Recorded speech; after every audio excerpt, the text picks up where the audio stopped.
Oi, torcida do Democracia Futebol Clube. Eu sou Roberto Jardim e começa aqui mais um DFC Entrevista, com a terceira parte da conversa com o técnico Roger Machado.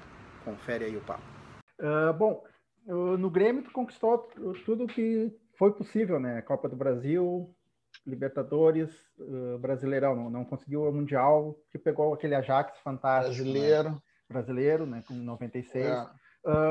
Tua carreira no Grêmio foi até 2003, né? E aí tu foi para o Japão. Como é que foi essa mudança? Assim, porque o Japão a gente conhece mesmo à distância, sabe que é uma outra cultura, um outro tipo de vida, né?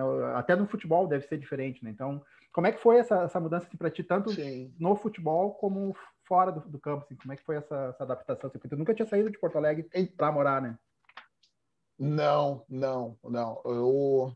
Assim, a minha carreira dentro do campo e até hoje como treinador reflete um pouco da minha personalidade, né? Ou um pouco, não, muito da minha personalidade.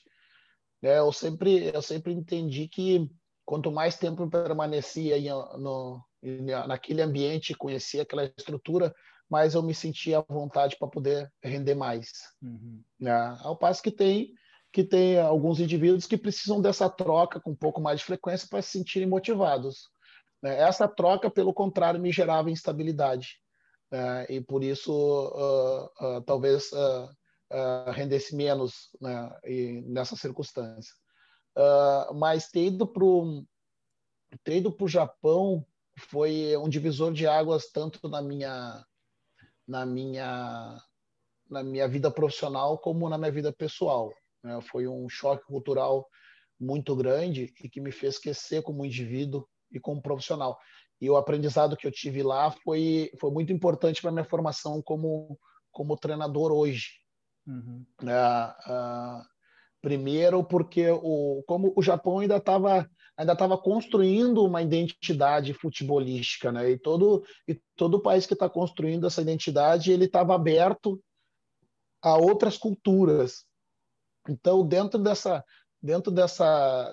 desse caldeirão cultural, de culturas futebolísticas diferentes, eu fui treinado por tcheco, por japonês, por brasileiro, né, mas eu enfrentei treinadores da Alemanha, da Espanha, da Inglaterra, outros de diferentes países da Europa, e isso foi bastante importante para mim. Mas, sobretudo, Roberto, no meu início, porque a gente tem a referência do nosso jogo é muito em cima das virtudes individuais, e a nossa tática de jogo ela está ligada a uma construção coletiva que permita proporcionar ao jogador habilidoso estar numa condição de 1 contra 1, né, para enfrentar o adversário e passar com ele com a bola, né? Uhum. E isso tem uma forma coletiva principalmente de se sobrepor no campo de jogo. Os nossos jogos são embates individuais em cada função, né? É o ponta esquerda com lateral direito, né? O zagueiro com centroavante, né? O meia com volante, e assim as funções casadas no campo. Uhum. Porém, quando eu cheguei, e essa é uma referência de individual, né? De individual do jogo. Quando eu cheguei no Japão, o primeiro treino coletivo que eu fiz com o time, e o treinador era o tcheco, e eu estava marcando o jogador da minha função, e ele saiu da minha posição ali, do meu raio de ação, e eu fui com ele, passei na frente do meu volante, na frente do meu zagueiro do lado. Uhum. E ele apitou o treino, chamou o intérprete e pediu para que o intérprete perguntasse para mim onde é que eu estava indo. E eu respondi que eu estava marcando o meu jogador, né? E ele respondeu que a relação do jogo ali era diferente do que a gente praticava no Brasil, que a relação do jogo não era o espaço, não era o homem, a relação do jogo era o espaço e, por consequência, o jogador que tivesse naquele espaço. Uhum. Aquilo para mim num primeiro momento foi incompreensível de entender. Eu lembro que eu questionei dizendo que Disse, mas se o meu jogador fizer o gol, o senhor vai colocar a responsabilidade em mim. E ele disse, não, a gente não coloca em responsabilidade de ninguém, a responsabilidade é do coletivo. Aqui a responsabilidade não é individual. Uhum. Né? Eu não compreendi, Roberto, não compreendi.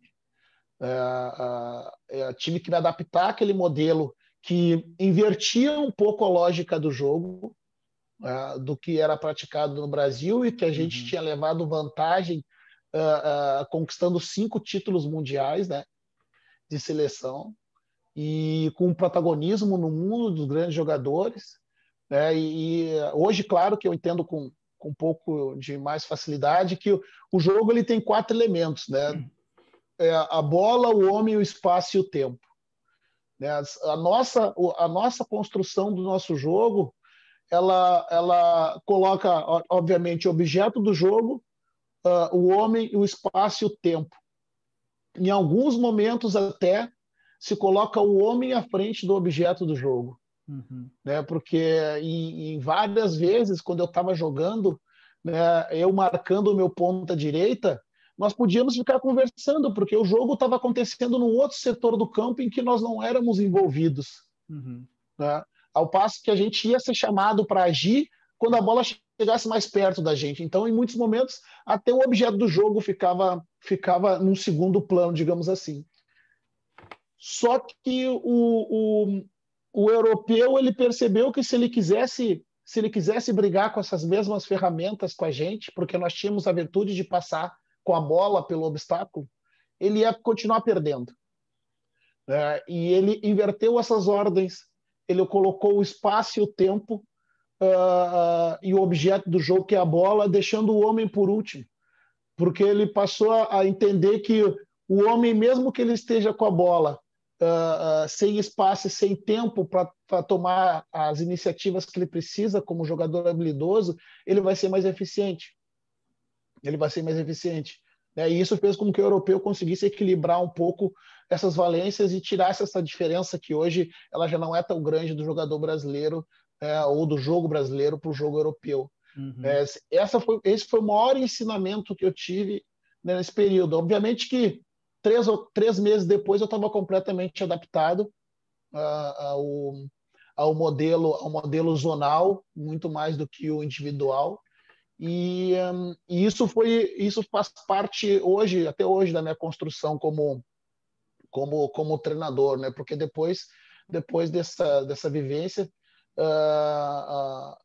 eu pude agregar as duas questões, né? Entender que há momentos que tu precisa individualizar ou proporcionar um coletivo para que o jogador brasileiro possa decidir pela sua habilidade, mas em outros momentos é preciso ter um aspecto de zona mais marcante, né, para impedir o avanço do adversário dentro do teu campo. Uhum. Certo. E tu falou que teve vários técnicos, foi no Wiesel, né, que tu jogaste lá, né? Uhum. E quem foram Foi no Viseu Kobe. brasileiro que te treinou lá? O Leão. Eu o fui Leão. treinado pelo Leão lá. Uhum. Uhum. Tu já tinha trabalhado pelo com ele Leão. no Grêmio, não? Eu tinha trabalhado no Grêmio em 2000, acho que 2000. Uhum. Tinha trabalhado uma parte do ano com ele em 2000, 2001, não vou me recordar, desculpa se estiver errado. Uhum. Mas depois fui reencontrá-lo em 2005. 2005 ou 2006 no Japão. Lá no Japão, tu chegou a conquistar alguma taça? Não. O Vissel, hoje o Vissel disputa mais acima na tabela, mas naquele momento era um time que ficava em meio de tabela, assim, era um time para permanência na primeira divisão. Sim. E como é que foi a adaptação fora do campo, assim, da cultura japonesa, comida, essas coisas? Tem uma estrutura toda preparada, né, para os atletas, né, que chegam lá. Um intérprete, né, um clube voltado e com uma estrutura para atender o estrangeiro. A cidade Kobe é uma cidade que foi um dos principais, onde tem um dos principais portos, né, da imigração japonesa para o Brasil. Então, é uma cidade que tem um acolhimento dos estrangeiros muito boa. Muitos brasileiros também lá, descendentes, né, que que retorna ao país a trabalhar. Então, isso é difícil em função, obviamente, da cultura diferente, da língua, sobretudo, muito diferente, mas ela é atenuada pelo esforço, né, feito tanto pelo clube como pela comunidade para poder atender bem, né, esse jogador que está chegando. Para mim, morar em Kobe ali foi sensacional. Assim, foram 2 anos. Eu era casado, mas a gente não tinha filhos ainda, então a gente tinha uma mobilidade maior que nos permitia, assim, nas folgas, né, nos descansos, poder conhecer os arredores e confraternizar com outros jogadores brasileiros, inclusive. Uhum. Até hoje eu tenho o Bruno Quadros, que é um dos grandes amigos que eu fiz lá no Japão, que tinha saído do Flamengo, que era um zagueiro volante, que ainda está no Japão, já passados 15 anos trabalhando lá ainda. Tá. Ainda consegui fazer boas amizades ainda que permitem ter contato até hoje. Uhum. Certo. Bom, aí do Japão tu voltou para o Brasil para jogar no Fluminense, né? Que também é outra. O futebol carioca é uma outra escola, né? Bem diferente do futebol gaúcho aqui, né? Como é que foi essa nova adaptação assim ao futebol e até a vida no Rio, né? Que é diferente aqui de Porto Alegre. Sim, de novo, é dentro do Brasil, mas quando você tem características diferentes, né? Detalhes diferentes, né? É um jogo naquele momento um jogo muito técnico, né? A velocidade do jogo era diferente, né? Uhum. Porque a velocidade ao longo, sei lá, dos 20 anos para cá aumentou muito a velocidade do jogo brasileiro e também a velocidade do jogo mundial, né? Mas era quando no Brasil que a gente ia jogar contra equipes cariocas, né, a gente sabia que se a gente entrasse naquele ritmo do jogo do futebol carioca, que era um jogo mais técnico, né, naquele momento os campos tinham dimensões que variavam bastante, né, Alberto? Ia do mínimo até o máximo. Eu lembro que eram poucos campos no Brasil que era 105 por 98, se não me engano, a medida, ou 95. As medidas máximas era Maracanã, eu acho que era Mineirão, Serra Dourada. Eram poucos campos que tinham medidas máximas. Então, às vezes, o fair play ainda não existia, mas se quisesse fazer fair play, chutava a bola não saía, né? Porque o campo não acabava nunca. Né? Eu lembro, e eu me recordo que quando eu cheguei no Rio de Janeiro, já com 30 anos, um veterano já, né? Mas eu sempre tive uma capacidade física muito boa, eu me cuidava bem. Mas eu lembro que nos primeiros jogos que eu olhei aquele tamanho daquele campo, e eu lembro que eu perguntei para alguém, disse, vem, cara, quantos carretos eu tenho que fazer até lá na linha de fundo? Só lateral esquerdo aqui no Rio de Janeiro, Rogério, ele ataca, defende toda hora. Eu disse, não vai dar. Uns 10 carretos por tempo eu consigo. Agora, mais do que isso, eu já tenho 30 anos. E acabou que depois eu virei zagueiro, né? Mas eu virei o meu primeiro ano, que foi em 2006, eu fiz todo ele como lateral. Só que eu lembro que um dos períodos de troca de treinador assumiu um treinador interino que chamava José Teixeira, e ele tinha trabalhado na base recentemente do Fluminense, e ele me chamou um dia num canto. Eu tinha a ideia de virar zagueiro, mas um pouquinho mais para frente. Eu estava com 31, me sentindo ainda com saúde suficiente para correr no lado do campo, né?